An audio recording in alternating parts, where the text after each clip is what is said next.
Hello guys, welcome back to the channel. आज हम इस वीडियो में कवर करने वाले अपने सेक्शन सी, सेक्शन ए और सेक्शन बी हम ऑलरेडी कर चुके हैं। ये क्या है, हमारा 21-22 का ऑपरेटिंग सिस्टम का हम पेपर सॉल्यूशन देख रहे हैं। पेपर सॉल्यूशन आज हम इसमें क्या देखेंगे, सेक्शन सी को कंप्लीट देखेंगे। सेक्शन सी का जो हमारा पहला क्वेश्चन है वो क्या है, right short note of the following. आपको शॉर्ट नोट लिखने थे किस पे, file system protection and security and link file allocation method. File system protection and security हम पहले ही कवर चुके हैं। सेक्शन बी में हम हमारा जो फर्स्ट क्वेश्चन था वो वही था, तो आपको उसमें वही सेम कॉन्सेप्ट लिखना है। जो हमारा नेक्स्ट पॉइंट है उसमें क्या था, लिंक फाइल एलोकेशन मेथड, तो हम इस वीडियो में उसको देखेंगे। तो करते हैं वीडियो को स्टार्ट, बढ़ते हैं इसके सॉल्यूशन की तरफ कि link file allocation method basically है क्या। पहले हम इसको डायग्राम के थ्रू समझने की थोड़ी कोशिश करते हैं कि बेसिकली ये है क्या।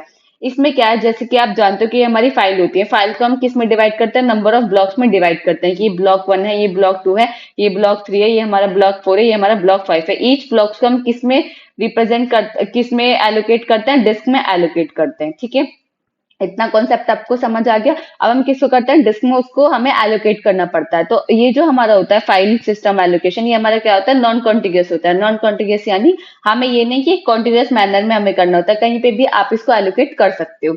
आप कहीं पे भी आप एलोकेट कर दोगे, जैसे आपने ब्लॉक 1 को यहाँ किया, ब्लॉक 2 को यहाँ, ब्लॉक 3 यहाँ, ब्लॉक 4 यहाँ। अब आपने कर तो दिया, लेकिन आप कैसे फाइंड कर पाओगे कि ब्लॉक 1 हमारा यहाँ है। अब आपके पास कोई उसका इंडेक्स, आपको कुछ उसकी स्टेट तो पता होनी चाहिए, तभी आपको उसका एड्रेस पता होना चाहिए, तभी आप उसको एक्सेस कर पाओगे।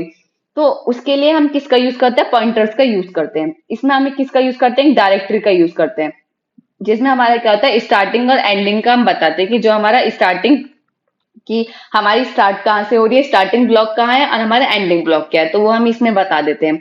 फिर हमारे ये जो ब्लॉक है, जैसे ये फर्स्ट वाला यहाँ ब्लॉक है, फिर सेकंड यहाँ है, फिर थर्ड यहाँ है, फोर्थ यहाँ है। अब ये एक दूसरे से लिंक किस तरीके से करें, तो लिंक करने के लिए हम किसका यूज करते हैं, पॉइंटर्स का यूज करते हैं। जैसे सेम लिंक लिस्ट में हम पॉइंटर्स का यूज करते हैं ना, दो लिंक लिस्ट को पॉइंट करने जोड़ने के लिए हम किसका यूज करते हैं, पॉइंटर्स का। इसी तरीके से हम इसमें किसका यूज करते हैं, पॉइंटर्स का यूज करते हैं।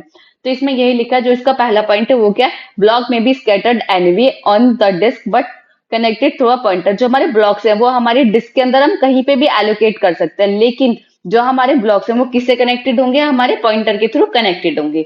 Each block contain a pointer to the next block in the chain. जो हमारा हर ब्लॉक है, ब्लॉक के पास क्या होगा, हर ब्लॉक कंटेन करेगा हमारा पॉइंटर, और वो किसको पॉइंट करेगा, अपने नेक्स्ट वाले ब्लॉक को पॉइंट करेगा। जैसे मैंने आपको बताया कि इसके पास पॉइंटर है, तो वो किसको पॉइंट कर रहा है, नेक्स्ट वाले ब्लॉक को पॉइंट कर रहा है।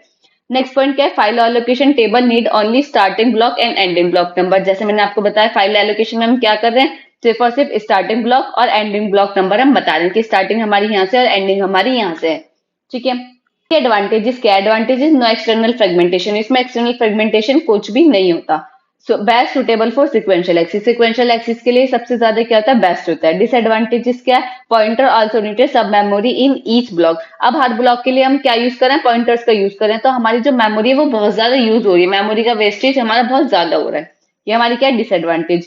मोर एक्सेसिंग टाइम, एक्सेस करने में के लिए हमें बहुत ज्यादा टाइम चाहिए। क्यों चाहिए, क्योंकि हमें पर्टिकुलर पॉइंट कर रहे हैं, वो एक दूसरे से पॉइंट कर रहे हैं, तो सबसे पहले हमें इसको करना पड़ेगा, फिर इसको, कुछ इस तरीके से हमारा इसका वे होता है कि हमें एक्सेसिंग टाइम जो होता है वो हमारा थोड़ा ज्यादा हो जाता है। तो आई होप आपको समझ आ गया होगा, आपको इसमें यही लिखना था। तो अपने सेकंड क्वेश्चन की तरफ, जिसमें क्या पूछा था, explain in detail about dynamic philosopher problem. Dynamic philosopher problem को आपको एक्सप्लेन करना था कि वो है क्या बेसिकली। जो डायनेमिक फिलोसफर प्रॉब्लम है, ये हमारी एक सिंक्रोनाइजेशन प्रॉब्लम है, जिसमें हमारा क्या होता है, एक हमारी टेबल है, उसके अराउंड ये हमारे P1 P2 P3 P4 P5 क्या है, ये फिलोसफर्स बैठे हुए हैं। अब फिलोसफर्स के आगे एक टेबल है, उस टेबल पे क्या रखी है, राइस बाउल रखी है, और इनके पास एक एक चॉपस्टिक है जिससे ये खा सकते हैं। जैसे P1 को भूख लगेगी तो उसको खाना चाहिए। अब भूख लगेगी, वो हंग्री हुआ तो वो सोचेगा कि मुझे को खाना खाना है। अब P1 क्या है, P1 को अगर भूख लगेगी तो वो क्या करेगा, खाना खाएगा, लेकिन खाना खाने के लिए उसके पास एक चॉपस्टिक तो है, लेकिन उसे रिक्वायर्ड कितने, दो चॉपस्टिक रिक्वायर्ड है। एक तो उसके पास है, लेकिन ये दूसरी किससे लेगा, वो अपने नेबरिंग वाले से लेगा, या तो P2 से लेगा या P5 से लेगा। ठीक है, अब वो लेगा, उस टाइम में ही वो क्या कर लेगा, खाना खा लेगा। अब लेकिन एट दैट टाइम ऐसा हो सकता है कि उसी टाइम P2 को भूख लगे, P2 क्या चाहता है कि P1 तुम मुझे दो, क्योंकि उसके पास एक तो है, वो P1 से मांग रहा है, P3 से मांग रहा है। तो कुछ इस तरीके से भी हो सकता है कि एक ही टाइम पे दो फिलोसफर को भूख लगे और उस टाइम उन्हें दो चॉपस्टिक अपनी नेबरिंग चाहिए और उन्हें ना मिले। तो ये होती है हमारी डायनेमिक फिलोसफर प्रॉब्लम, जिसकी वजह से डेडलॉक भी इसमें आकर हो सकता है कि कोई भी ना खा पाए, ऐसे भी हो सकता है। तो इसी प्रॉब्लम को हम इसमें डिस्कस करेंगे, इसका मैंने थोड़ा ओवरव्यू आपको दे दिया है। तो प्रॉब्लम स्टेटमेंट है कि the dining philosopher problem state that K philosopher sitting around the circular table with one chopstick between each pair of philosopher. वही है, इन्होंने फर्स्ट इसमें क्या लिखा हुआ है कि एक सर्कुलर टेबल है जिसके पास ये फिलोसोफर्स बैठे हुए हैं और हर फिलोसोफर के पास क्या है, एक चॉपस्टिक है। There is one chopstick between each pair of philosopher. हर फिलोसोफर के पास क्या है, एक चॉपस्टिक है। A philosopher may eat if he can pick up the two chopstick adjacent to him. यानी अगर फिलोसोफर को खाना खाना तो उसके पास कितनी चॉपस्टिक होनी चाहिए, दो चॉपस्टिक होनी चाहिए। एक तो उसके पास है, दूसरी वो किससे लेगा, अपने एडजेसेंट वाले से लेगा, जैसे P1 P5 से लेगा या P2 से लेगा। वन चॉपस्टिक में be picked up by anyone of this adjacent follower but not both। यानी P1 अगर ले रहा है P5 से तो P4, ये P4 है तो P4 एक ही टाइम पे नहीं ले सकता, यानी एक टाइम पे एडजेसेंट वाली एक ही चॉपस्टिक को मिल सकती है। ठीक है, अब इसमें हम किसका यूज करते हैं, सेमाफोर्स का यूज करते हैं इसके सॉल्यूशन के लिए, ताकि जो ये डेडलॉक है अगर ना हो और अगर भूख लग रही है तो ये एक साथ खा पाए, कोई भी भूखा ना रहे। ऐसा भी हो सकता है कि P5 भूखा ही रह गया, इसको दूसरी चॉपस्टिक मिली ही नहीं, तो ऐसा ना हो। इस चीज को सॉल्व करने के लिए हम किसका यूज करते हैं, सेमाफोर्स का यूज करते हैं। ये हमारा क्या है कि जब वो खा रहा होगा, थिंक, उनकी जो हमारे फिलोसफर है, फिलोसफर की दो स्टेट है, या तो वो खाना खाएगा या वो थिंक करे। अगर वो फिलोसफर है तो वो क्या करेगा, थिंक ही करेगा, कुछ सोचेगा, कुछ लिखेगा। तो या तो वो थिंक स्टेट में होगा या वो अपनी ईटिंग स्टेट में होगा। जब वो अपने थिंक स्टेट में होगा तो उसे कोई मतलब नहीं है कि वो बोल देगा कि मेरी आप चॉपस्टिक ले सकते हो। लेकिन जब वो ईटिंग स्टेट में आएगा तो वो क्या करेगा, अपनी चॉपस्टिक लेगा, अपनी नेबरिंग वाले से देखेगा, अगर उसकी चॉपस्टिक फ्री होगी तो वो उसे चॉपस्टिक लेकर अपने आप को ब्लॉक कर देगा, यानी वो अपना जो सेमाफोर्स की वैल्यू वो क्या कर देगा, जीरो कर देगा। जब सेमाफोर की वैल्यू उसकी जीरो हो जाएगी तो उस टाइम उससे कोई चॉपस्टिक नहीं ले सकता। अब उसने खाना खा लिया, उसका पेट भर गया, तो वो अपनी क्या कर देगा, अपने चॉपस्टिक को रिलीज कर देगा, सेमाफोर की वैल्यू को क्या कर देगा, इंक्रीज कर देगा, जीरो से क्या कर देगा, 1 कर देगा। तो उस टाइम हमारा कोई और फिलोसोफर भी खा सकता है, ईट कर सकता है। तो यही हमारी डाइनिंग फिलोसोफर प्रॉब्लम होती है। काफी अच्छे से आपको एक्सप्लेन की है यूनिट 2 के अंदर, तो आप वहां से भी जाके चेकआउट कर सकते हैं अगर ये आपको यहाँ समझ नहीं आई हो। अब इसमें ये लिखा है there are 3 state of philosopher. Philosopher की क्या है, 3 स्टेट है, थिंकिंग, हंग्री, ईटिंग। या तो वो सोच रहा है, या वो सोच रहा है कि मेरे को भूख लग रही है, हंग्री है, या वो खा रहा है, eating. Here there are 2 semaphores. हम इसमें किसका यूज कर रहे हैं, 2 सेमाफोर्स का यूज कर रहे हैं, mutex and semaphores array for the philosopher. Mutex is use such no two philosopher में access their pick put up down at the same time. हम जो सेमाफोर्स का यूज कर रहे हैं, हम इसलिए यूज कर रहे हैं कि ऐसा ना हो कि एक ही टाइम पे जो एक चॉपस्टिक है वो 2 फिलोसोफर ले पाए, ऐसा नहीं हो सकता। तो उसी चीज को कंट्रोल करने के लिए हम किसका यूज कर रहे हैं, सेमाफोर्स का यूज कर रहे हैं। The array is used to control the behaviour of each philosopher. जो हमने एरे यूज किया है वो किस लिए यूज किया है, कि फिलोसोफर के बिहेवियर को हम क्या कर सके, कंट्रोल कर सके। But semaphore can result in deadlock due to programming error. Result इस तरीके से कि जो डेडलॉक है वो किसकी वजह से आएगा, किस वजह से आएगा, किसी प्रोग्रामिंग एरर की वजह से हमारा डेडलॉक आ सकता है।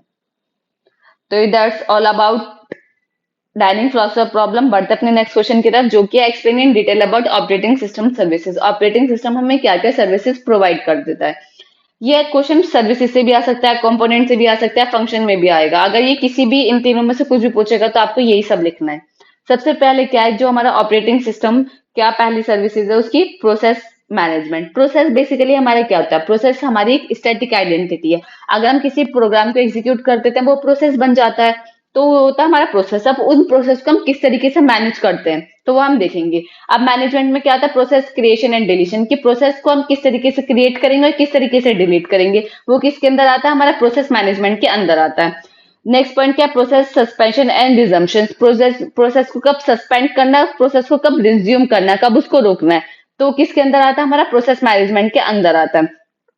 प्रोवाइडिंग ऑफ मैकेनिज्म, इसके पास मैकेनिज्म होती है। कौन कौन सी मैकेनिज्म होती है, 2 मैकेनिज्म होती हैं, process synchronization and process communication. Process synchronization यानी P1, हमारा जो प्रोसेस P1 P2 P3, अगर ये कोई भी अपने आपस में रिसोर्स शेयरिंग करें तो इनके बीच क्या रहे, सिंक्रोनाइजेशन रहे, इनके बीच कोई भी ऐसी प्रॉब्लम ना है कि शेयरिंग ना कर सके। कम्युनिकेशन यानी P1 P2 से कम्युनिकेट कर पाए, अपने कोई भी डेटा या रिसोर्सेज या इंफॉर्मेशन को इजीली शेयर कर पाए, तो वो किसकी हेल्प से कर पाता है, प्रोसेस मैनेजमेंट की हेल्प से। ये सब जो काम होता है ऑपरेटिंग सिस्टम के अंदर, ये प्रोसेस से related, creation, deletion, suspension, resumption. Next क्या हमारा मेन मेमोरी मैनेजमेंट, कि मेन मेमोरी को हम किस तरीके से मैनेज करेंगे। Keep track of which part of memory are currently used by whom, यानी कौन सा मेमोरी का कौन सा पार्ट कब यूज कर रहा है और कौन कर रहा है। तो वो कौन देखेगा? मेन मेमोरी मैनेजमेंट ये देखता है कि जो हमारा मेमोरी है उसका कौन सा पार्ट और कौन कर रहा है उसको यूज और किस टाइम कर रहा है। ठीक है। Decide which process to load when a memory space is available. जब हमारे पास मेमोरी में कुछ चीज डिलीट हो जाती है, मेमोरी स्पेस हमारे पास अवेलेबल हो गया, ऐसे थोड़ी मेमोरी स्पेस अवेलेबल हो गया तो हम उसके अंदर कुछ भी लोड कर देंगे या कुछ भी एलोकेट कर देंगे, ऐसा नहीं होगा ना। मेमोरी में क्या होगा? स्पेस अवेलेबल हो गया। तो वो कौन डिसाइड करेगा कि हमारा कौन सा प्रोसेस लोड होगा? मेन मेमोरी मैनेजमेंट डिसाइड करेगा। उसका ही वर्क होता है कि वो डिसाइड करे कि जब मेमोरी स्पेस हमारे पास अवेलेबल है तो हमें कौन सा प्रोसेस लोड करना है। नेक्स्ट पॉइंट क्या? Allocate and deallocate memory space is needed. कि एलोकेशन की हमें जो स्पेस नीडेड है वो किसको एलोकेट करना है, किसको डीएलोकेट करना है, किसको जो स्पेस है वो देना है, किसको मेमोरी स्पेस देना है, किसको मेमोरी स्पेस नहीं देना। तो वो किसका वर्क होता है? मेन मेमोरी मैनेजमेंट का। नेक्स्ट क्या? हमारा फाइल मैनेजमेंट। फाइल मैनेजमेंट में क्या होता है कि फाइल को हम किस तरीके से क्रिएट करना है, किस तरीके से डिलीट करना है, किस तरीके से फाइल को मैप करना है या किस तरीके से फाइल को स्टोर करना है, वो किसके अंदर आता है? हमारा फाइल मैनेजमेंट के अंदर आता है। इनपुट आउटपुट सिस्टम के अंदर क्या आता है कि इनपुट आउटपुट जो भी डिवाइसेस होते हैं उनको किस तरीके से हम मैनेज करेंगे। तो उसमें क्या होता है? अब बफर कैशिंग सिस्टम।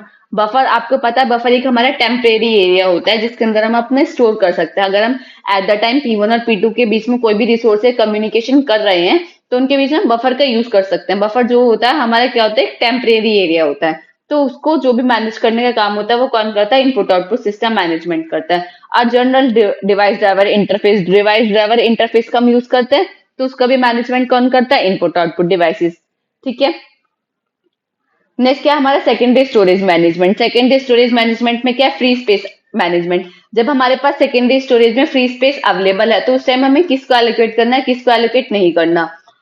ठीक है। वो किसका काम है? सेकेंडरी स्टोरेज मैनेजमेंट के अंदर आता है। स्टोरेज एलोकेशन वही किसको स्टोरेज जब हमारे पास अवेलेबल है किसको एलोकेट करना है, किसको डीएलोकेट करना है। Next disk scheduling. Disk scheduling क्या होती है कि डिस्क को किस तरीके से हम शेड्यूल करेंगे। एन नंबर ऑफ डिस्क है तो कोई तो आप शेड्यूलिंग क्राइटेरिया होगा कि आप किस तरीके से उनको बताएंगे कि वन बाय वन आपको की प्रायोरिटी के बेस पे आना है, आपको हाइट के बेस पे आना है, आपको किसी के बेस पे तो आप प्रायोरिटाइज करेंगे, आपको शेड्यूलिंग करेंगे कि डिस्क इतनी नंबर ऑफ डिस्क है तो किस तरीके से हम उनको एलोकेशन करेंगे। तो वो किसके अंदर आता है? हमारा सेकेंडरी स्टोरेज मैनेजमेंट के अंदर आता है। नेटवर्किंग। नेटवर्किंग क्या होता है? बेसिकली एक डिस्ट्रीब्यूटेड सिस्टम्स होता है। वेरियस सिस्टम्स को हम एक साथ हमें जोड़ना हो, कम्युनिकेट करना हो तो हम किसका यूज करते हैं?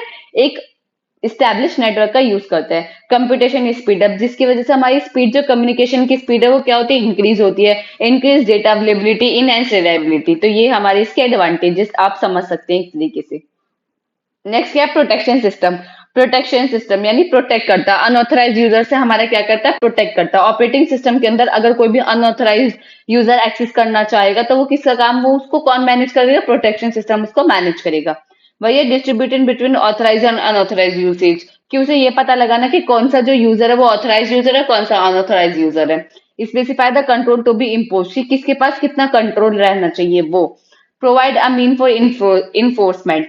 तो ये सब चीजें किसके अंदर आती है? हमारे प्रोटेक्शन सिस्टम के अंदर आती है। Command interpreted system. Command interpreted system क्या होता है? Primary interface between user and the rest of the system. Command interpreted system क्या होता है? इंटरफेस का काम करता है। किस किस के बीच में? यूजर और सिस्टम के बीच में क्या होता है? ये एक इंटरफेस का काम करता है। और ये क्या करता है? जो भी हमारी सिस्टम्स कॉल होते हैं उनको क्या करता है? एक्टिवेट करता है। तो ये हमारी क्या होते हैं? हमारे फंक्शन और कंपोनेंट होते हैं ऑपरेटिंग सिस्टम के। अब यहाँ मैं ये समझूं कि आपको थोड़ा बहुत बेसिक्स तो आता होगा। यहाँ हम सिर्फ और सिर्फ इतना डिटेल में नहीं पढ़ेंगे क्योंकि हम इसमें पेपर सॉल्यूशन देख रहे हैं कि हमें किस तरीके से उनको रिप्रेजेंट करना है, हमें एग्जाम में क्या क्या क्वेश्चन करने हैं। तो इतना हम इसमें डिटेल में नहीं जा रहे हैं। ठीक है। अब बढ़ते हैं अपने नेक्स्ट क्वेश्चन की तरफ जो कि है हमारा explain in detail about thread and it's management. Thread हम पढ़ चुके हैं जो सेक्शन बी में था। सेक्शन बी में भी हमारा थ्रेड पूछा गया तो थ्रेड हम पढ़ चुके हैं। Single thread processes and multi thread processing. A single thread जो प्रोसेस एक थ्रेड यूज करे वो सिंगल थ्रेडेड, जो प्रोसेस मल्टीपल थ्रेड्स का यूज करे वो मल्टी थ्रेडेड। सिंपल। ठीक है। अब मल्टी थ्रेडिंग मॉडल्स क्या क्या होते हैं? दो बेसिकली होते हैं, यूजर थ्रेड और कर्नल थ्रेड। अब यूजर थ्रेड और कर्नल थ्रेड होते क्या है या उनके क्या क्या मॉडल्स होते हैं, अब हम उनको इसमें डिस्कस करेंगे। A thread library provide the programmer with an API for creating and managing thread. ये थ्रेड क्या होता है? थ्रेड लाइब्रेरी जो हमारा यूजर होता है उसको ये ऑथोराइज करते हैं कि वो क्या कर सकता है, जो एपीआईज है उनको क्रिएट कर सकता है और उनको मैनेज कर सकता है। थ्रेड एपीआई को क्रिएट कर सकता है। बेसिकली आप ये समझिए। अब पहला जो इसका मॉडल होता है वो होता है many to one. Many to one यानी बहुत सारे यूजर्स हैं, बहुत सारे यूजर थ्रेड हैं, लेकिन कर्नल थ्रेड क्या एक। बहुत सारे यूजर थ्रेड हैं लेकिन कर्नल थ्रेड क्या एक। तो उस टाइम हम क्या बोलेंगे उस मॉडल को, मैनी टू वन, यानी बहुत सारे से एक, many to one. One to one, एक यूजर थ्रेड है एक कर्नल थ्रेड है तो वन टू वन, एक यूजर थ्रेड है एक कर्नल थ्रेड है तो इसको बोलेंगे हम one to one. Many to many, बहुत सारे यूजर थ्रेड है बहुत सारे कर्नल थ्रेड्स है तो ये क्या हो गया, मैनी टू मैनी। ठीक है, आई होप आपको समझ आ गया होगा। इस ये जो पैराग्राफ्स हैं, ये पॉइंट्स, इसमें यही सब लिखना है। ये आप अपनी लैंग्वेज में भी लिख के आ सकते हैं। सिर्फ आपको ये डायग्राम मोस्ट इंपॉर्टेंट, आपको डायग्राम्स पता होने चाहिए। अब बेनिफिट्स ऑफ थ्रेड, थ्रेड्स के बेनिफिट्स क्या है। रेस्पॉन्सिवनेस, यानी multithreading and interactive application में allow a program to continue running even if a part is blocked और performing a lengthy operation. Responsiveness यानी ये है कि मल्टी थ्रेडिंग हमारे ऑपरेटिंग सिस्टम को ये प्रोवाइड करते हैं कि अगर हमारे कोई भी प्रोग्राम जो रन कर रहा है वो किसी वजह से, किसी प्रॉब्लम की वजह से क्या हो गया, ब्लॉक्ड हो गया, ये बहुत ज्यादा लेंथी हम ऑपरेशन को परफॉर्म कर रहे हैं, तो इसका मतलब ये नहीं कि वो कंटिन्यू, कि आप रुक जाएंगे। अगर वो ब्लॉक्ड होंगे, हेल्प से हम क्या कर पाते हैं, कंटिन्यू रनिंग कर पाते हैं। रिसोर्स शेयरिंग, रिसोर्सेज को आपस में शेयर कर पाते हैं। P1 के पास कोई रिसोर्सेज है, P2 के पास कोई रिसोर्सेज है, तो मल्टी थ्रेडिंग की वजह से हम क्या कर पाते हैं, रिसोर्सेज को शेयर कर पाते हैं। Economy, economy, it is more economical to create an context switch threads, यानी ये इतना बहुत ज्यादा इसमें पैसे यूज नहीं होते, या ये इकोनॉमिक होता है, इतना ज्यादा एक्सपेंसिव नहीं होता क्या, मल्टी थ्रेडिंग, तो इसलिए हम इसको ज्यादा यूज प्रेफर करते हैं कि हम इसका ज्यादा यूज करें। आई होप आपको समझ आ गया होगा। नेक्स्ट क्वेश्चन क्या है, explain about the concept of file, concept detail about file organization and its access methods. अब फाइल क्या होते हैं, बेसिकली फाइल क्या होता है, जब भी हमें कोई भी रिलेटेड इंफॉर्मेशन या कोई भी डेटा को एक जगह स्टोर करना हो तो हम कहाँ स्टोर करते हैं, फाइल में स्टोर करते हैं। तो वही है, a file is a name collection of related information that is recorded on secondary storage. File क्या है, कलेक्शन ऑफ रिलेटेड इंफॉर्मेशन है जो किस में रिकॉर्ड होती है, सेकेंडरी स्टोरेज में हम क्या करते हैं, उसको स्टोर करते हैं। File are map by operating system into physical device, जो हमारी फाइल्स होती है ऑपरेटिंग सिस्टम उसको कहाँ मैप करते हैं, फिजिकल डिवाइसेस में उनको मैप करता है। नेक्स्ट पॉइंट क्या, a text file is a sequential of character organize in a line. जो हमारी नॉर्मल फाइल होती है, टेक्स्ट फाइल क्या होते हैं, वो क्या होते हैं, सीक्वेंस ऑफ कैरेक्टर्स होती है। जैसे हम फाइल्स में कुछ भी लिखते हैं, एक्स वाई जेड, हमारा कुछ भी रहता है, कोई भी इंफॉर्मेशन रहती है, तो वो क्या रहती है, सीक्वेंस ऑफ कैरेक्टर है। जैसे एक्स वाई जेड है तो ये क्या, सीक्वेंस ऑफ कैरेक्टर है, इस तरीके से। A source file is a sequence of function, जो हमारी टेक्स्ट फाइल होती है वो सीक्वेंस ऑफ कैरेक्टर होती है, लेकिन जो हमारी सोर्स फाइल होती है वो क्या होती है, सीक्वेंस ऑफ फंक्शंस होती है। जैसे आप कभी प्रोग्रामिंग में आप देखेंगे तो जो हमारी सोर्स फाइल होती है उसमें हम क्या क्या होते हैं, उसमें बहुत सारे फंक्शंस होते हैं, सीक्वेंस ऑफ फंक्शंस होते हैं। नेक्स्ट पॉइंट क्या है, executable file is a series of code section that the loader can bring into memory and execute, यानी बेसिकली एग्जीक्यूटेबल फाइल्स कौन कौन सी होती हैं, जो हमें एग्जीक्यूट करनी होती है वो files, that file is known as executable files. क्या, फाइल ऑर्गेनाइजेशन की, फाइल को हम किस तरीके से ऑर्गेनाइज करेंगे, हम फाइल को हम स्टोरेज तो कर देंगे लेकिन उसको हमें ऑर्गेनाइज भी तो करना है, तो किस तरीके से करेंगे। It refer to the way data is structured stored and manage with files storage medium such as hard disk driver. हमने उसको क्या कर दिया, स्टोर तो कर दिया, लेकिन हमें उसे ऑर्गेनाइज करने की स्ट्रक्चर वे में ऑर्गेनाइज करना है ताकि हम उसे इजीली मैनेज कर पाए, उसे इजीली रीड कर पाए, या इजीली उस पर राइट कर पाए, या इजीली उसमें अपडेट कर पाए। ठीक है, different file organization method are used to optimize the data access and storage efficiency. बहुत सारे डिफरेंट मेथड्स का हम यूज करते हैं ऑपरेटिंग सिस्टम के अंदर फाइल को ऑर्गेनाइज करने के लिए। अब सिक्वेंशियल जो हमारे एक्सेस मेथड है वो हमारे चार होते हैं। पहला क्या है हमारा, sequential access, as the name suggest sequential, यानी वन बाय वन, पहले F1 फाइल, फिर F2 फाइल, फिर F3 फाइल, फिर F4, फिर F5। आप इस तरीके से ये एक्सिस कर सकते हैं, आप कोई भी रैंडम एक्सिस नहीं कर सकते, तो उसको क्या बोलेंगे हम, सिक्वेंशियल एक्सिस। ये हमारा सबसे क्या होता है, सिंपल एक्सिस मेथड होता है। ठीक है, ये हमारा होता है सिक्वेंशियल एक्सिस, इसमें यही सब लिखा है। आइए आपको डायग्राम बना के आना है। नेक्स्ट क्या होता है, डायरेक्ट एक्सेस। डायरेक्ट एक्सेस क्या होता है कि आप डायरेक्टली किसी भी फाइल को क्या कर पाते हैं, एक्सेस कर पाते हैं। यही है हमारा direct access. For direct the file is viewed as a number sequence of blocks, की जो हमारी फाइल्स है, मैंने आपको क्या बताया, फाइल को हम नंबर ऑफ ब्लॉक्स में डिवाइड कर देते हैं, तो नंबर ऑफ ब्लॉक्स में जो हमने डिवाइड किया ये क्या है, यहाँ उसका नंबर है, उसके नंबर से हम क्या कर सकते हैं, डायरेक्टली एक्सेस कर सकते हैं। F1 file, F2 file, F3, F4। जैसे F1 का नंबर 1 है, F1 F2 का 2 है, F3 का, तो हमें थर्ड फाइल एक्सेस करना है, तो हम बेसिकली थर्ड नंबर से डायरेक्टली एक्सेस कर पाएंगे। ये हमारे क्या होता है, direct access. Index sequential access, देखो आप डायग्राम में देखोगे कि डेटा फाइल और इंडेक्स फाइल दोनों अलग अलग फाइल होती है, इंडेक्सिंग से होती है। जैसा हमारा जो फ्रंट पेज होता है आप बुक का देखेंगे तो उसमें क्या होता है, इंडेक्सिंग होती है। इंडेक्स होता है बेसिकली, इंडेक्स में क्या होता है, पेज नंबर होता है। हमें कोई से भी चैप्टर पे जाना है तो हम वहां से इंडेक्स से पेज नंबर देखेंगे और उस चैप्टर पे पहुंच जाएंगे। तो इसी तरीके से इंडेक्स सिक्वेंशियल एक्सेस भी इस तरीके से होता है कि हम इंडेक्सिंग देखेंगे कि हमारी क्या है इंडेक्सिंग की, हमें 5 इंडेक्स वाला अपना जो फाइल है वो चाहिए। तो हम क्या करेंगे, सिंपली इंडेक्स नंबर डालेंगे और अपने फाइल को एक्सेस कर लेंगे। तो वो क्या होता है हमारा इंडेक्स सिक्वेंशियल एक्सेस। इसमें हम प्राइमरी की का यूज करते हैं क्योंकि एक की तो चाहिए हमें कि हम किस तरीके से उसको एक्सेस कर, एंड इंडेक्सिंग तो दे दी तो हमें कोई मेथड तो चाहिए जिसकी वजह से हम एक्सेस कर पाए। तो हम किसका यूज करते हैं, प्राइमरी की का यूज करते हैं, जिससे हम क्या कर पाते हैं, इजीली एक्सेस कर पाते हैं। आई होप ये आपको समझ आ गया होगा, इसमें आपको इतना ही लिखना था। जो नेक्स्ट क्वेश्चन है वो क्या है, हमारा न्यूमेरिकल है। इस न्यूमेरिकल में हमें क्या गिवन है, एक हार्ड डिस्क है जिसके पास 2000 सिलेंडर्स है। एक हमारे पास क्यू गिवन है, ये हमारे पास क्यू है, इसको रिक्वेस्ट आ रही है, इसकी रिक्वेस्ट को हमें क्या करना है, अप्रूव करना है। ठीक है, एक हमारे पास हेड गिवन होता है जैसे मैंने आपको बताया हुआ है। तो हमें सबसे पहले क्या होता है, 0 से 199 तक एक हॉरिजॉन्टल लाइन खींचनी है। फिर हमारा हेड क्या है, 143, सिंपल। अब हमें देखना है किस मेथड से हमें यूज करना है, SSTF यानी शॉर्टेस्ट सीक टाइम फर्स्ट। यानी हमारा जो शॉर्टेस्ट, अब हमें ये जो क्वेश्चन है वो किससे सॉल्व करना है, SSTF से सॉल्व करना है। SSTF यानी शॉर्टेस्ट सीक टाइम फर्स्ट से हमें इसको सॉल्व करना है। तो हम किस तरीके से सॉल्व करेंगे, सबसे पहले हम अपना हेड देखेंगे। हेड क्या है हमारा, 143। अब 143 से हम क्या देखेंगे कि 143 से हम सबसे पहले कौन सी रिक्वेस्ट को अप्रूव कर सकते हैं। सबसे पास 143 के कौन है, 143 के सबसे पास इस रेडी क्यू में सबसे पास कौन है, 130। देन किसके पास पहुंचे हमने, किसकी रिक्वेस्ट को अप्रूव किया, 130। ये नहीं कि सबसे छोटी वैल्यू, कभी आप सोचो कि 143 से सबसे छोटी वैल्यू 86 ले ले, नहीं। क्या देखना है कि जो हमारा हेड है, हेड से हमारी सबसे पहली रिक्वेस्ट हम कौन सी अप्रूव कर सकते हैं, हेड के सबसे नियरेस्ट रिक्वेस्ट कौन सी है, तो वो कौन सी होगी हमारी 130। फिर 130 के नियरेस्ट देखेंगे 86, 86 से फिर कहाँ जाएंगे, 913, फिर इसी तरीके से 948, फिर 102, 1470, फिर 1580, 1509, 1750, 1774। सिंपल था, इसमें सिर्फ आपको स्टार्टिंग में देखना पड़ेगा कि आपको शॉर्टेस्ट सीक टाइम हेड से कहाँ लगेगा। सिंपल हेड मूवमेंट निकालेंगे, हेड मूवमेंट लास्ट वाले से फर्स्ट वाले को माइनस कर देंगे। 1774 में से 86 प्लस 1774 माइनस 86 प्लस 143 माइनस 86, तो हमारा हेड मूवमेंट क्या आएगा, 1745। सिंपल।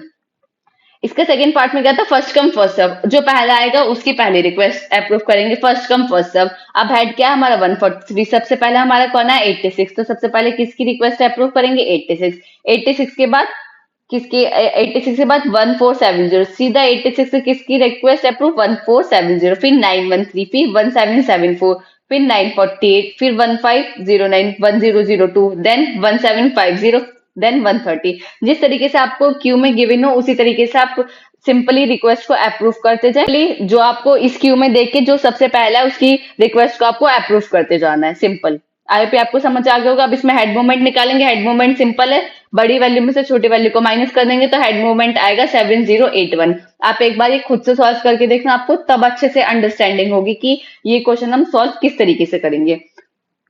ठीक है, अब आई होप ये आपको समझ आ गया होगा। अब बढ़ते अपने नेक्स्ट क्वेश्चन की तरफ, जो कि हमारे क्या inter process communication models and schemes की आईपीसी हमारा क्या होता है। इंटर प्रोसेस कम्युनिकेशन हमारा बेसिकली होता है क्या, process execution concurrently in the operating system में बी आइदर इंडिपेंडेंट या कोऑपरेटिव प्रोसेस। हमारे प्रोसेसेस दो टाइप के होते हैं, या तो इंडिपेंडेंट प्रोसेसेस होते हैं या कोऑपरेटिव प्रोसेसेस होते हैं, या डिपेंडेंट प्रोसेसेस भी हम बोल सकते हैं। इंडिपेंडेंट प्रोसेस यानी P1 P2 जो है ये इंडिपेंडेंट है। हम इन्हें इंडिपेंडेंट कब बोलेंगे, जब ये एक दूसरे के साथ कोई भी रिसोर्स शेयरिंग नहीं कर रहे हो या एक दूसरे के साथ कुछ भी कम्युनिकेशन नहीं कर रहे हैं, एक दूसरे से कोई भी मतलब ना रखते हो, तो उस टाइम वो प्रोसेसेस क्या होंगे, इंडिपेंडेंट प्रोसेसेस। अदरवाइज वो प्रोसेसेस क्या होंगे, कोऑपरेटिंग प्रोसेसेस।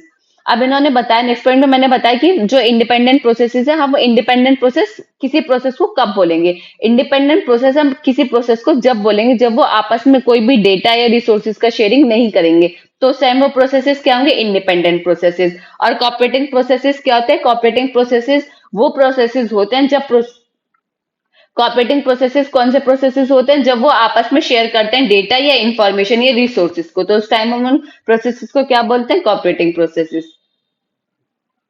जैसे एग्जाम्पल के लिए P1 P2 के साथ रिसोर्स शेयर कर रहा है, तो ये दोनों क्या है, कोऑपरेटिंग प्रोसेसेस। लेकिन अगर P3 P4 इसी टाइम P3 P4 है, ये आपस में कोई भी शेयरिंग नहीं कर रहे हैं, तो ये क्या है, हमारे इंडिपेंडेंट प्रोसेसेस। ठीक है। अब नेक्स्ट पॉइंट क्या है, there are several reason for process cooperation के काफी सारे सेवरल रीजन है। जैसे इंफॉर्मेशन शेयरिंग, अगर हमें किसी प्रोसेस के बीच में इंफॉर्मेशन शेयरिंग करानी है तो हम किसका यूज करेंगे, आईपीसी का यूज करेंगे। और ये क्या करता है, कंप्यूटेशन स्पीड को इंक्रीज करता है। मॉड्यूलैरिटी एंड कन्वीनियंस, यानी हम कन्वीनियंस के अकॉर्डिंग उसको क्या कर सकते हैं, चेंज कर सकते हैं। तो ये क्या है, इसके मेन 4 पॉइंट्स है। अब there are 2 model of IPC. IPC के क्या हमारे 2 मॉडल्स है, share memory and message passing. As the name suggest, share memory यानी कोई एक मेमोरी पार्ट हम शेयर कर रहे हैं। मैसेज पासिंग यानी मैसेज को पास कर रहे हैं। इसी तरीके से आप डायग्राम के थ्रू समझ सकते हैं। हमारा शेयर्ड मेमोरी, आप इसके डायग्राम में देखिए तो शेयर्ड मेमोरी में हमारे पास क्या है, 2 प्रोसेसेस है, P1 और आप इस शेयर्ड मेमोरी है हमारा। शेयर्ड मेमोरी के आप डायग्राम में देखेंगे तो हमारा क्या है, प्रोसेस पी ए है, प्रोसेस पी बी है, यानी 2 प्रोसेसेस हैं। 2 प्रोसेसेस आपस में अगर इन्हें कोई भी रिसोर्सेज शेयर करने हैं, कोई भी इंफॉर्मेशन शेयर करने हैं, कोई भी डेटा शेयर करना है, तो वो किसके थ्रू करेंगे, शेयर्ड मेमोरी के थ्रू आपस में रिसोर्सेज या इंफॉर्मेशन को शेयर करेंगे। तो उस टाइम क्या होता है, हमारा आईपीसी को हम उस टाइम क्या बोलेंगे, शेयर्ड मेमोरी। मैसेज पासिंग यानी अगर हम कोई भी इंफॉर्मेशन या रिसोर्सेज या डेटा को शेयर कर रहे हैं और उसके लिए हम मैसेज पास कर रहे हैं, तो उस टाइम वो क्या होगी, मैसेज पासिंग। सिंपल ये इसमें लिखा। Multiple processes can access a common shared processes, ये नहीं कि 2 प्रोसेस, काफी सारे प्रोसेस, पीसी पीडी काफी सारे प्रोसेसेस एक ही टाइम पे शेयर्ड मेमोरी को की हेल्प से कम्युनिकेट कर सकते हैं, डेटा को शेयर कर सकते हैं, इंफॉर्मेशन को शेयर कर सकते हैं। जैसे कि एग्जाम्पल के लिए प्रोड्यूसर कंज्यूमर प्रॉब्लम।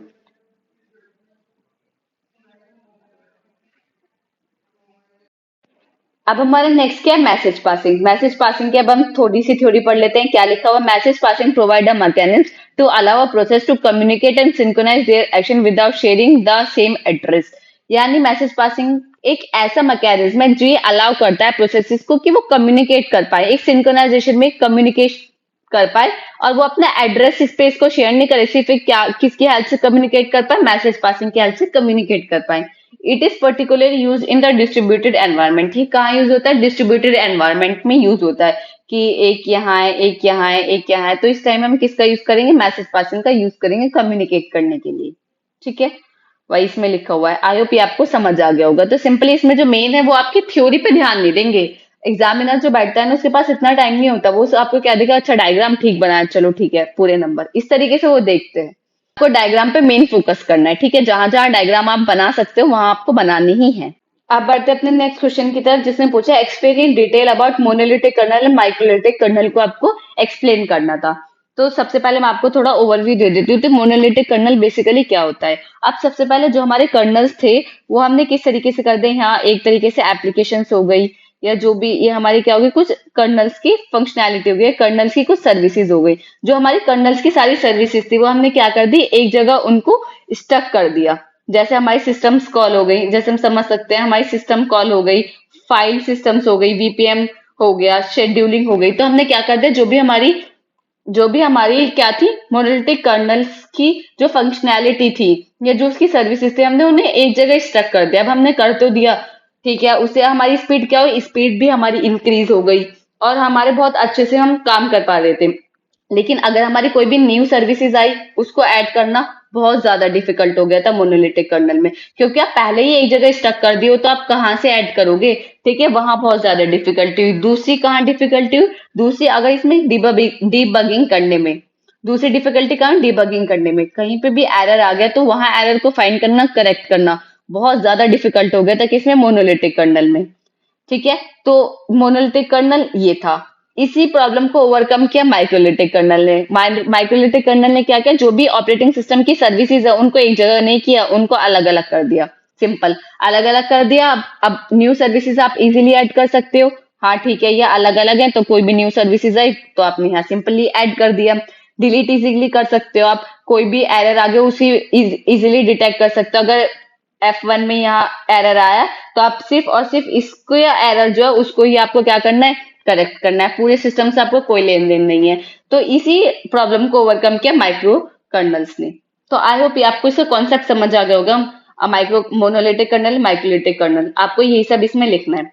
यही इसमें लिखा है कि कर्नल यूजिंग माइक्रो कर्नल्स जो होते हैं वो हमारे क्या होते हैं, स्मॉल कर्नल्स होते हैं। रिमूव और non essential component from the colonel's, ये क्या करते हैं, जो भी हमारे नॉन एसेंशियल कंपोनेंट यानी जो हमारे यूजफुल कंपोनेंट नहीं है वो क्या करते हैं, उसको एलिमिनेट कर देते हैं यानी डिलीट कर देते हैं। Implementing them on system and user level programmers, और उसको इम्प्लीमेंट कहाँ करते हैं, सिस्टम के अंदर यूजर लेवल प्रोग्रामर के अंदर उसको क्या करते हैं, इम्प्लीमेंट करते हैं। मोनोल इसके एडवांटेजेस क्या है, each microkernel is made independently and isolated from microkernel, so this make the system more secure and reliable। कि जो भी हमारी इसमें हम यूज कर रहे हैं कर्नल्स वो क्या होते हैं, आपस में डिपेंडेंट नहीं होते, इंडिपेंडेंट होते हैं, जिसकी वजह से जो सिक्योरिटी है वो हमारी क्या होती है, इंक्रीज हो जाती है। डिसएडवांटेजेस क्या है, increase inter module communication, reduce performance system overhead. जो क्या है, इंटर मॉड्यूल कम्युनिकेशन क्या हो जाती है, इंक्रीज हो जाती है, जिसकी वजह से जो हमारे सिस्टम की परफॉर्मेंस है वो क्या हो जाती है, डिक्रीज हो जाती है। नेक्स्ट ये system is complex, system complex हो जाता है, जैसे एग्जाम्पल के लिए विंडो एनटी। मोनोलिथिक कर्नल मैं आपको अच्छे से समझा चुकी हूँ, वही है monolithic kernel in which the kernel act as a manager. जो कर्नल होता है वो किस तरीके से एक्ट करता है, मैनेजर की तरह एक्ट करता है। बाय मैनेजिंग ऑल द, वो क्या क्या मैनेज करता है, file management, memory management, device, सब चीजें जो मैनेजमेंट का काम कौन करता है, मोनोलिथिक कर्नल। एग्जाम्पल के लिए यूनिक्स, ठीक है। एडवांटेजेस क्या है, ये layering is necessary in the kernel alone responsible for managing all operation is easy and design and execute. मैंने क्या बताया था, मोनोलिथिक कर्नल में हमने जो भी हमारी सर्विसेज थी कर्नल्स की क्या कर दी थी, एक जगह स्टक कर दी थी, जिसकी वजह से हमारी कंप्यूटेशन जो स्पीड थी वो बहुत ज्यादा इंक्रीज हो गई थी। वही इसके एडवांटेज में आप लिख सकते हैं, और इसका जो डिजाइन है वो भी बहुत ईजी है और एग्जीक्यूशन भी इसका क्या है, बहुत ज्यादा ईजी है। लेकिन डिसएडवांटेजेस क्या, इट इज नॉट अडेप्टेबल। लेकिन वो मैंने क्या बताया कि अगर कोई भी न्यू सर्विसेज आई आप उसको ऐड ही नहीं कर पाओगे, तो ये क्या है, इसकी डिसएडवांटेज है। आई होप आपको समझ आ गया होगा। आज जो नेक्स्ट क्वेश्चन है वो क्या है, explain detail about deadlock system model. आपको क्या बताना है, डेडलॉक सिस्टम मॉडल बताना है और उसकी कैरेक्टरिस्टिक बतानी है। आप डेडलॉक है क्या, डेडलॉक क्या है कि हमारा जो P1 प्रोसेस है, P2 प्रोसेस है, P1 के पास हमारा प्रिंटर है, P2 के पास हार्ड डिस्क है। P1 के एग्जीक्यूशन के लिए प्रिंटर था लेकिन इसको हार्ड डिस्क चाहिए, और P2 को प्रिंटर चाहिए। लेकिन P1 और P2 एक दूसरे के साथ रिसोर्स शेयर करना नहीं चाहते। उस टाइम हमारा क्या हो जाता है, डेडलॉक अकर हो जाता है। उस टाइम क्या हो जाता है, ना तो P1 एग्जीक्यूशन कर पाता है, ना ही P2 एग्जीक्यूशन कर पाता है। ये क्या हो जाते हैं, परमानेंटली ब्लॉक्ड हो जाते हैं, जिसकी वजह से हमारा डेडलॉक अकर होता है, इनकी रिसोर्स ना शेयरिंग करने की वजह से। तो ये इसमें लिखा हुआ है, और ये आपको डायग्राम अच्छे से बना के आना है, ठीक है। अब जो हमारे क्या होते हैं इसमें सिस्टम मॉडल्स, जो हमारे डेडलॉक के अंदर क्या होता है, सिस्टम मॉडल्स होता है। रिक्वेस्ट, यूज, रिलीज, यानी request, the process will request the resources. जो हमारा प्रोसेस है जैसे P1 है वो क्या कर रहा है, रिक्वेस्ट कर रहा है कि मुझे अपनी रिसोर्सेज दे दो, क्योंकि मुझे एग्जीक्यूशन करना है तो मुझे अपनी रिसोर्सेज, आपकी रिसोर्सेज चाहिए। तो क्या हमारे रिसोर्सेज यूज, जब वो उसके पास रिसोर्सेज आ गए तो वो उसको यूज करने लगा। रिलीज, जब उसका काम हो गया तो उसने अपनी रिसोर्सेज को क्या कर दिया, रिलीज कर दिया कि अब मेरा काम हो गया, अब आप उसको यूज कर सकते हो। तो ये क्या है, उसके 3 सिस्टम मॉडल्स है, रिक्वेस्ट, यूज और रिलीज। अब नेसेसरी कंडीशन पहले क्या है, म्यूचुअल एक्सक्लूजन। म्यूचुअल एक्सक्लूजन का मतलब है कि एक टाइम पे एक ही पर्सन रिसोर्सेज को यूज कर सकता है, कोई एक ही टाइम पे 2 प्रोसेसेस एक ही रिसोर्सेज को यूज नहीं कर सकते, ये होता है हमारे mutual exclusion. Hold and wait, hold and wait ये कहता है कि जब हमारे प्रोसेस के पास क्या आ गई है, वो रिसोर्सेज को यूज कर रहा है तो उस टाइम वो होल्ड कर जाए, और अदर प्रोसेस क्या कर जाए, वेट करे कि जब वो उसका एग्जीक्यूशन कंप्लीट हो जाए तो वो अपने रिसोर्सेज को फ्री कर जाए और वो उसको यूज कर पाए। तो ये होता है hold and wait. No preemption क्या होता है, नो प्रियम्पशन ये होता है कि आपके पास जो भी रिसोर्सेज अगर कोई रिक्वेस्ट कर रहा है तो वो आपसे फोर्सफुली है, वो आपसे जबरदस्ती कोई भी छीन ले नहीं सकता, आपसे छीन नहीं सकता आपकी रिसोर्सेज, वो क्या होता है, नो प्रियम्पशन। सर्कुलर वेटिंग क्या होता है, सर्कुलर वेटिंग यानी जैसे इस तरीके से सर्कल बन जाए कि P1 को P2 की रिसोर्सेज चाहिए, P2 को P3 की और P3 को P1 की। जब इस तरीके से कोई भी सर्कल फॉर्म हो जाता है तो इसको हम बोलते हैं सर्कुलर वेट, ठीक है। डेडलॉक के अंदर आपको इतना ही पूछे तो आपको यही लिख के आना है। तो हमारा जो नेक्स्ट क्वेश्चन है वो क्या, हमारा न्यूमेरिकल है। न्यूमेरिकल आपसे क्या पूछा था, पेज रिप्लेसमेंट एल्गोरिथम से आपको न्यूमेरिकल है। आपको क्या गिवन है, कि स्ट्रिंग गिवन है, आपको उस स्ट्रिंग के अंदर पेज फॉल्ट और पेज हिट को काउंट करना है, सिंपल। फर्स्ट क्या है, FIFO, first in first out. Next है optimal page replacement algorithm. Page fault क्या होता है, पेज फॉल्ट ये होता है कि मेमोरी में जो पेज रिक्वेस्ट कर रहे हैं वो एग्जिस्ट ही नहीं करता, तो उस टाइम पेज फॉल्ट। अगर जो पेज हम मेमोरी में से चाह रहे हैं वो एग्जिस्ट करता है तो पेज हिट, ठीक है। इस तरीके से पेज हिट और पेज फॉल्ट हम काउंट करते हैं। अब basically first in first out में क्या कॉन्सेप्ट रहता है कि जो पहले स्ट्रिंग है उसको पहले दे देंगे फिर दूसरी, इस तरीके से, ठीक है।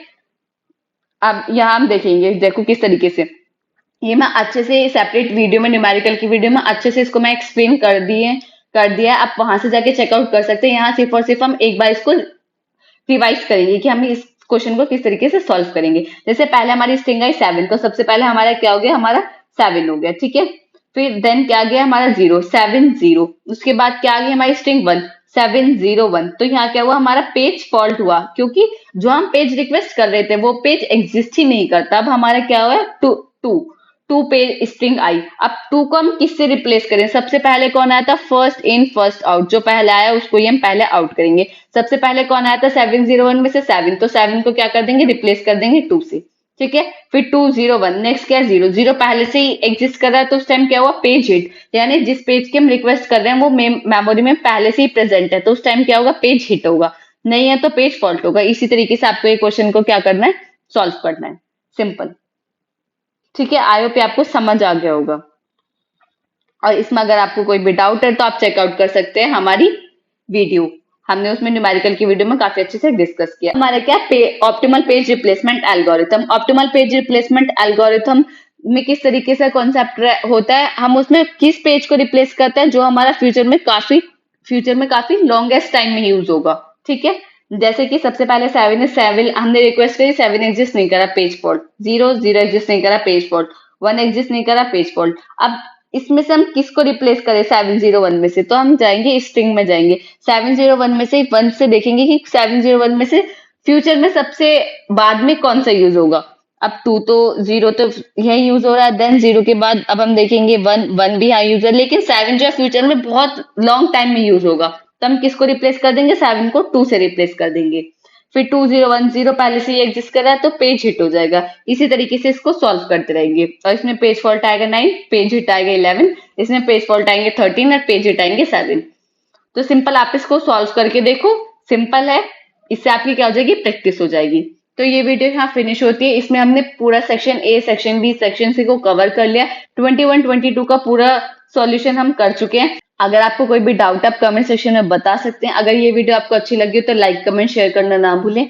मिलता है किसी अगली वीडियो में। Thank you for watching this video.